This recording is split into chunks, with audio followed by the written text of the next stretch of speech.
What if the universe isn't a finished masterpiece? Like, what if it's actually an active construction zone and you are the missing piece required to finish it? And more terrifyingly, what if you fail? Yeah. Like, what if the whole system just self-destructs because of us? Right, exactly. Because if the ancient and modern texts we are looking at today are right, well, every time you get road rage or hold a grudge against your neighbor, you might literally be causing a hurricane on the other side of the planet. Yeah, it is a massive, almost overwhelming proposition to place on human shoulders. I mean, it fundamentally redefines our relationship with the cosmos. It really does.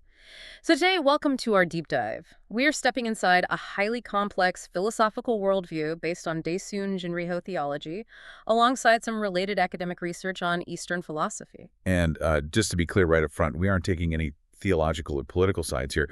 We're just impartially unpacking the ideas in these sources because, honestly, the concepts are just fascinating to explore. Exactly. What I find so interesting about these sources isn't whether we take them as literal scientific truth, it's how this framework completely flips our relationship with the world. We are looking at a theology that frames humanity not as some tiny, insignificant speck in a vast cosmos, but as the absolute linchpin of reality itself. The source text actually refers to this material as hardcore to digest. So it's dense, but it really rewards the effort. I mean, it forces you to rethink your own daily frustrations. For sure. So to understand human purpose in this framework, we first have to, shatter a very basic assumption most of us hold, especially in the West. Right. The assumption that the universe around us is a perfect, completed creation. Yeah, because usually we look at nature and think, oh, wow, the circle of life, the changing of the seasons, the orbiting planets, it's a flawless machine, you know? But in this theology, there's a concept known as the incompleteness of heaven and earth. The incompleteness of heaven and earth. So, the universe is unfinished. Exactly. The idea is that right now the universe operates somewhat mechanically. The seasons change, rain falls, the wind blows. But because the cosmos is fundamentally incomplete, this mechanical operation is flawed. Flawed how, exactly? Well, the universe makes mistakes, and those mistakes manifest as massive natural disasters. Okay, wait. I'm having a hard time buying that a drought or a flood is the universe making a mistake. I mean, isn't a drought just a lack of rain? Right, like just bad weather. Yeah, it's meteorology, Right. Pressure systems, atmospheric conditions. Why assign a term like incomplete or imply an error just because a flood happens? Nature is just being nature. That is totally the modern scientific instinct, absolutely. But this worldview asks you to see the universe not as, dead matter following blind physics, but as an animistic living system that is currently lacking its conscious director. Lacking a director. Okay, so what does that mean for us? Well, the text quotes a core principle. It says, all things rest with heaven and earth, but humans must manage them. Yeah, so the idea isn't just that nature is chaotic, it's that the universe is essentially waiting for an operator. So it's kind of like a highly advanced factory where all the machinery is turned on and running, but nobody's in the control room yet. That is a great way to look at it. Huh. And the text points to legendary historical examples of these cosmic misfires, before humans were supposedly ready to step into that control room. Like what kind of examples? Well, it references Noah's flood in the West, Yeah.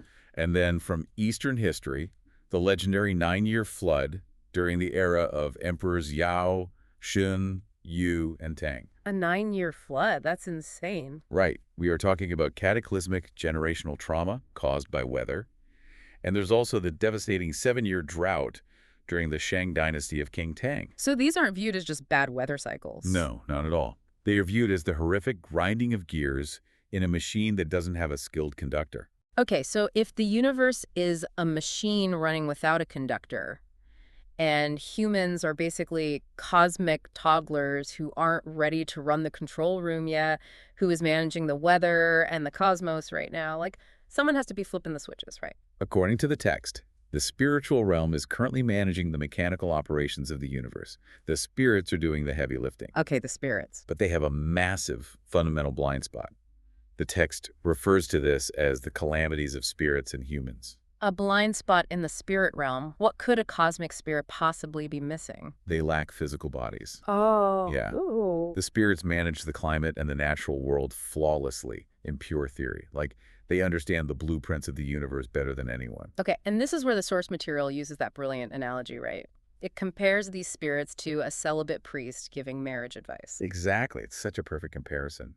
It makes so much sense. Like, the priest knows the theology of marriage perfectly. They've memorized every rule, every sacred text, every ideal, but they lack the practical lived experience of, you know, sharing a bathroom with someone for 20 years or navigating a massive argument over finances. The priest has the theory, but not the physical, emotional friction of the reality. Mm-hmm. And similarly, spirits don't know what it physically feels like to freeze. Right. They don't know the sensation of sweating, of starving, or the sheer terror of being soaked in a flood.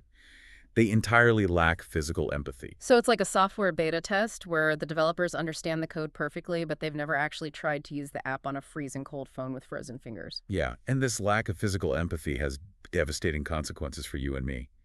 Because the spirits lack physical bodies, humanity ends up suffering physical calamities. Which are the natural disasters. Right. We get hit with typhoons, tsunamis, and extreme unlivable temperatures. Because the spirits simply don't grasp the physical toll these forces take on flesh and bone.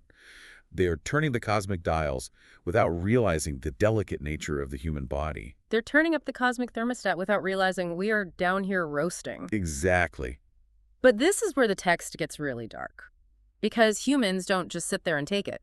When we suffer extreme weather or starvation or disaster, we react. We complain. We get angry. We do far more than complain, actually. The text describes humans acting against heaven's will in these moments. When we are freezing or starving, the sheer force of our anger generates a metaphysical byproduct. And the sources call this a literal killing energy, right? Yes. Let's slow down on that concept. Killing energy. How does a bad mood or even righteous anger about being in a flood translate into a metaphysical energy? In this framework, human consciousness is not contained within your skull. Your thoughts and your emotions are literal energetic emissions. Oh, wow. Okay. So when thousands or millions of humans are suffering and generating anger, bitterness, and complaints, they are releasing a toxic, dense energy into the atmosphere. It's basically a form of cosmic pollution. And since the spirits are running the atmosphere, they have to deal with that pollution. Exactly. This toxic killing energy flows upward, straight into the spiritual realm. And the spirits, who are pure energy themselves, get confused, overwhelmed, and paralyzed by this dense negative human emotion. It clogs the spiritual gears. Wow. And because they are paralyzed by our killing energy, they mismanage the natural world even worse. Which leads to more natural disasters, which Yeah. leads to more human suffering, which leads to more human complaining and more killing energy. It is a vicious, accelerating cycle of mutual destruction. A tragic cosmic feedback loop. The spirits hurt the humans by accident, the humans hurt the spirits in retaliation, and the universe just inches closer to collapse. So, for the listener commuting right now, feeling bitter about the traffic or angry at their boss in this text, that bitterness isn't just harmless venting inside your car, it is literally polluting the cosmic atmosphere. The universe is essentially crowdsourcing its weather based on our collective mood. That is a very modern but highly accurate way to frame the synchronization of the three realms, heaven, earth, and humanity. They are intrinsically linked gears in the exact same machine. Let's explore that synchronization a bit further, because if human complaining literally disrupts the weather patterns through this killing energy, there has to be a direct, undeniable link between human morality and the physical environment. Like, how does the earth actually respond to us? Well, the text explains that heaven provides rain and dew, while earth provides soil and water. Mm-hmm. But they don't do this automatically like a broken sprinkler system. They're constantly gauging human morality. Oh, really? Yeah. Nature in this universe operates on a strict principle of promoting good and punishing evil. It is a responsive system. So if humans are generous, like if we are harmonious and help one another out, the killing energy dissipates. Exactly. We produce a positive, life-giving energy, and nature responds by being bountiful. The harvests are good, the weather is mild, the spirits are happy. Conversely, if humans are stingy, if we lack basic manners, if we're greedy and constantly at each other's throats, the heavens and the earth become harsh. Yes. The text explicitly states that nature becomes harsh not out of random cruelty, but as a form of cosmic education for humanity. It's the universe trying to discipline us. It's like a parent withholding allowance because the kids are fighting in the back seat. It's saying, look, I'm not giving you nice weather until you learn to share. That's exactly it. The ultimate goal of this discipline is to force humans to grow up so we can finally take over our cosmic responsibilities. The universe is just waiting for us to mature. But as bad as extreme weather and a harsh environment are, the source text makes a massive pivot here. It makes it very clear that physical disasters are nothing compared to the true danger facing this incomplete universe. Right, the real threat isn't a typhoon. No, it's brewing inside the human mind. This is perhaps the most crucial and intense part of the theology we're examining today. The ultimate threat to the fabric of reality is human resentment. Resentment, not just anger, but deep, lingering resentment. The text outlines our natural human desires. We want food, clothing, power, money, honor, and wanting those things is totally normal. Very normal, yeah. But when those desires are constantly thwarted, humans generate a very specific, explosive type of energy. The depth of this resentment cannot be overstated in this theology. It is not just a passing bad mood. It is an existential force capable of unmaking reality. Wow. And to understand the scale, the sources provide a brilliant medical analogy that really helps ground this concept. Think of rheumatoid arthritis. I'm listening. How does arthritis relate to cosmic destruction? Okay, so in the human body, white blood cells are designed to be the ultimate protectors. They fight off disease, they heal wounds, and keep the system running. They're the heroes of the bloodstream.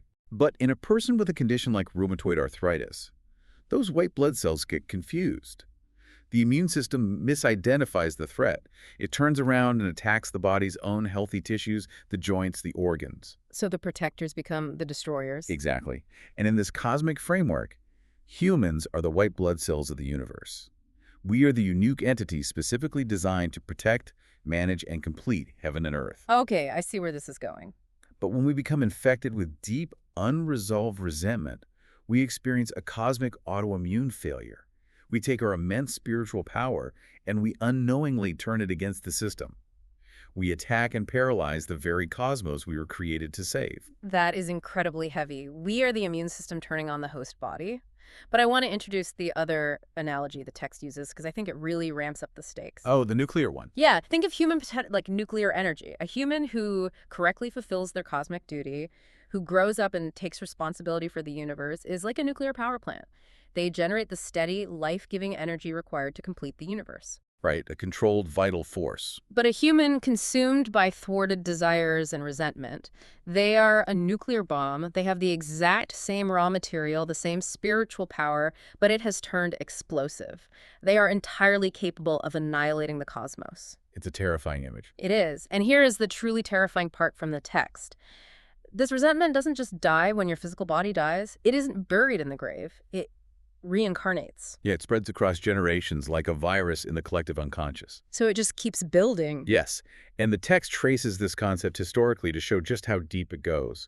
It points to ancient foundational grudges as the root of this cosmic paralysis. Like the story of Donju.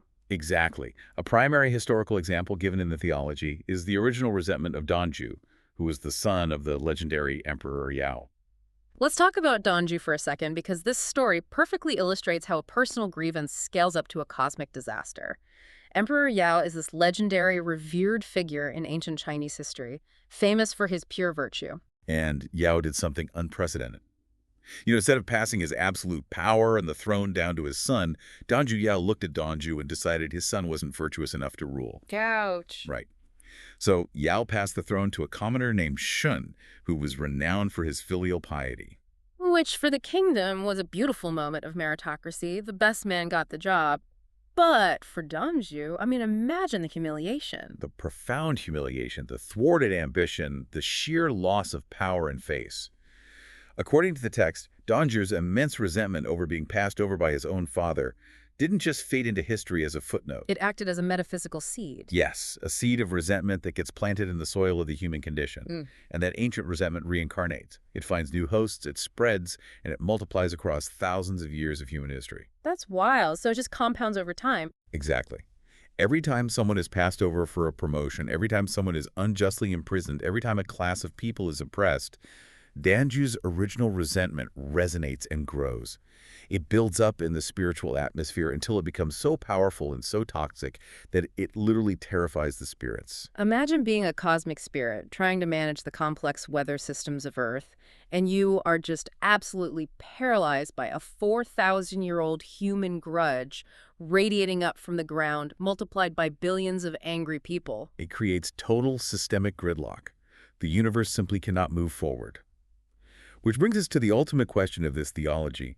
If human resentment is a cosmic autoimmune disease that even the spirits are terrified of, How does the universe cure it? because the spirits certainly can't fix it. They're the ones choking on our cosmic pollution. It's a dire situation. The text describes the spirits being so overwhelmed and paralyzed by human resentment that they essentially just throw up their hands. They have to escalate the issue to the absolute highest authority. They call the boss. Right.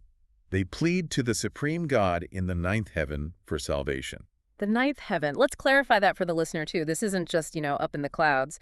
In Eastern theological frameworks, the ninth heaven represents the absolute highest level of the cosmic bureaucracy. It's the ultimate source of order and divinity. It's basically the CEO's office of reality. Exactly. The spirits go to the CEO and say, look, the system is broken, the humans are destroying it, and we are paralyzed.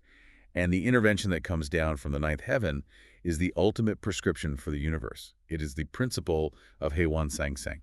Heiman Sangsang, this is really the core of the whole deep dive today. What does this actually mean in practice? Well, it translates roughly to the resolution of grievances and resentment for the sake of mutual life and coexistence. But it is vital to understand that this is not just saying, oh, I'm sorry. Right, it's bigger than that. It is an active, systemic, metaphysical clearing out of grudges. It is energetic surgery so that life can continue. Because if resentment is a nuclear bomb, Heiwan Sangsang is the bomb squad diffusing the wires. But how do we, as humans, actually practice this? Like, how do we diffuse the bomb? It requires a fundamental, really agonizing shift in human behavior and consciousness. Humans must actively let go of their toxic material desires.